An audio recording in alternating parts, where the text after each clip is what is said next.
দ্বিতীয় ধাপ চাকরি করছে, এমনকি দ্বিতীয় ধাপের প্যানেল থেকেও বিধিমালায় নিয়োগ দেওয়া হয়েছে গত 25শে ডিসেম্বর। আমাদের 24শে ডিসেম্বর আমাদের যোগদানের তারিখ ছিল 5ই ডিসেম্বর। আমাদের পর তারা যদি যোগদান করতে পারে, তারা যদি এই জানুয়ারি মাসে স্যালারি পায়, ফেব্রুয়ারি মাসে স্যালারি পায়, আমরা কেন রাজপথে? আমরা কি অন্যায় করেছি? এই দাবি আমাদের 6531 জনকে প্রাথমিকে সুপারিশপ্রাপ্ত করা হয়। এই সরকারই আমাদের সুপারিশপ্রাপ্ত করেছেন।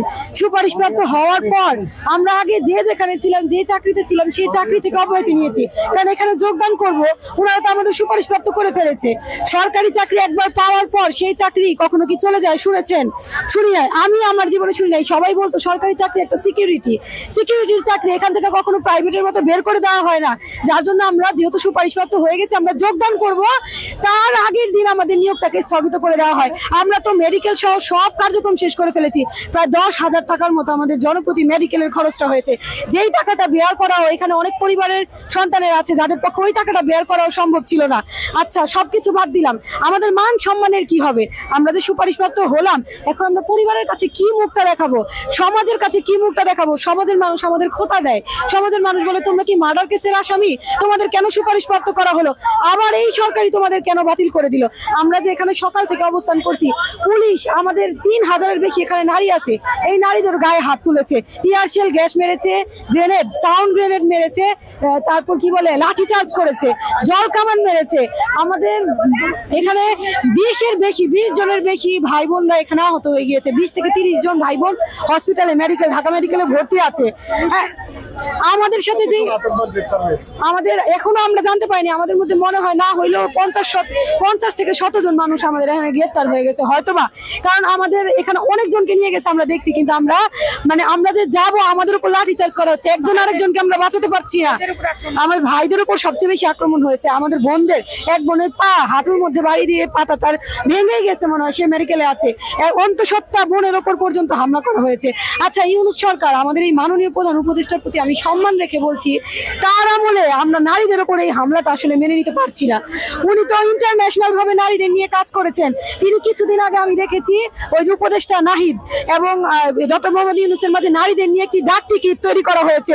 তারা এত সম্মান আমাদেরকে, তারা যে এত সম্মান দিচ্ছে, এই সম্মান আজকে এই রাস্তায় আপনারা দেখতে পাচ্ছেন। কিভাবে আমাদের সম্মান দেওয়া হচ্ছে? ডাক টিকিট তৈরি করলে তো হবে না, সম্মানটা আমাদের বাস্তবে দিতে হবে। আমরা এখানে 3000-এর বেশি নারী আছি, আমাদের এই নারীদের অধিকারটা কোথায় রইলো? শুধু তাই না, আমরা এখানে 6531টি পরিবার, 6531 জন না, আমরা এখানে 6531টি পরিবার আজ পথে। এই 6531টি পরিবার আজকে পথে, রাজপথে কেন? আমরা তো 3 মাস ধরে অপেক্ষা করছি, ন্যায্য একটা রায় আমরা পাবো, এর জন্য আমরা অপেক্ষা করছি। আমরা পথে আসি নাই, আমরা দেশটাকে বিশৃঙ্খল করতে চাই নাই। আজকে বাধ্য করেছে আমাদের এই সরকার রাজপথে আসতে। কেন আমরা বাধ্য হলাম? আমরা কেন আজকে এখানে আসলাম? আমাদের পক্ষ থেকে আপিল করা হয়েছে, কিন্তু আমরা আশ্বস্ত হতে পারছি না। গত 14ই জানুয়ারি আমাদের একটি শান্তিপূর্ণ মানববন্ধন ছিল, সেখানে আমাদের প্রাথমিক ও গণশিক্ষা উপদেষ্টা ডক্টর বিধান রঞ্জন রায়, তিনি আমাদেরকে আশ্বস্ত করেছিলেন, তোমাদের এই 6531 জন তোমরা আমাদেরই পরিবারের লোক, তোমাদের আমরা সুপারিশপ্রাপ্ত করেছি, তোমাদের একজনকেও এখান থেকে বাদ দেওয়া হবে না। আর তোমাদের দাবিটা, তোমাদের যে নিয়োগ সুপারিশপ্রাপ্ত করা সেটা ন্যায্য এবং তোমাদের আইনগত ভাবেই করা হয়েছে। কারণ এই রেজাল্টটা প্রকাশের পূর্বে আমাদের বর্তমান সরকারের জনপ্রশাসন ও আইন মন্ত্রণালয় থেকে অনুমতি নেওয়া হয়েছে। তাহলে আইন মন্ত্রণালয়ের অনুমতির কি কোনো ভিত্তি নাই? যেই দেশে কি আইন মন্ত্রণালয়ে যারা আইন উপদেষ্টা, এই আইন উপদেষ্টার সাইনের কি কোনো ভিত্তি নেই? এই আইন উপদেষ্টা কেন সাইন করলো, কেন অনুমোদন দিল? পক্ষ থেকে এত বেশি ইতিবাচক থাকার পরেও কেন আপনাদেরকে এখন নিয়োগ দেওয়া হচ্ছে না? আমি কি বলবো এই বিষয়ে? আমরা খুবই হতাশ। আমাদের তো অন্যায়টা করা হয়েছে হাইকোর্ট থেকে, আমাদের নিয়োগটা কিন্তু সরকারই দিয়েছে, সরকারের বিরুদ্ধে রায় দিয়েছে হাইকোর্ট। তাহলে সরকার কেন? এই সরকার তো ন্যায্য, এই সরকার তো আমাদের সুপারিশপ্রাপ্ত করেছে, যে তার আইনের ভিত্তিতেই করেছে, তারা তো রাইট, এই সরকার তো রাইট ভাবে আমাদেরকে নিয়োগটা দিয়েছে।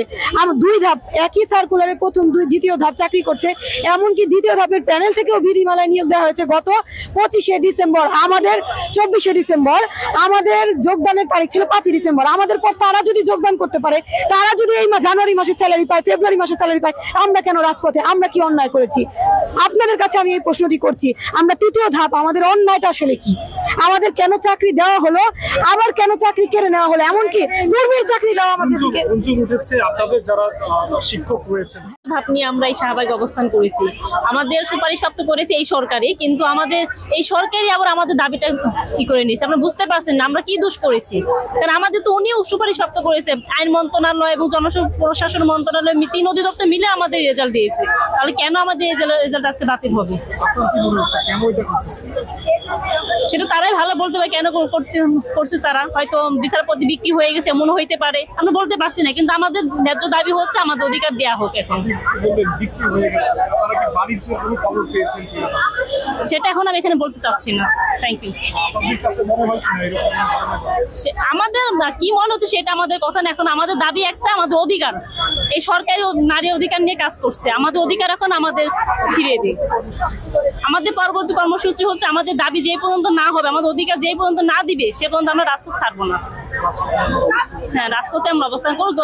গত 5 দিন যাবত আমরা রাজপথে অবস্থান করছি প্রেস ক্লাবে, কিন্তু আজকে আমরা শাহবাগে আসছি। শাহবাগের দিকে আসার কারণ কি? আমাদের একটাই দাবি, এখন আমাদের অধিকার যেইভাবে হোক আমাদের অধিকার নিতে হবে। প্রেস ক্লাবের সামনে থেকে কেন শাহবাগে আসছেন? আসছি সেটা আমাদের দাবি আদায় করার জন্য আসছি। ঠিক আছে, ধন্যবাদ।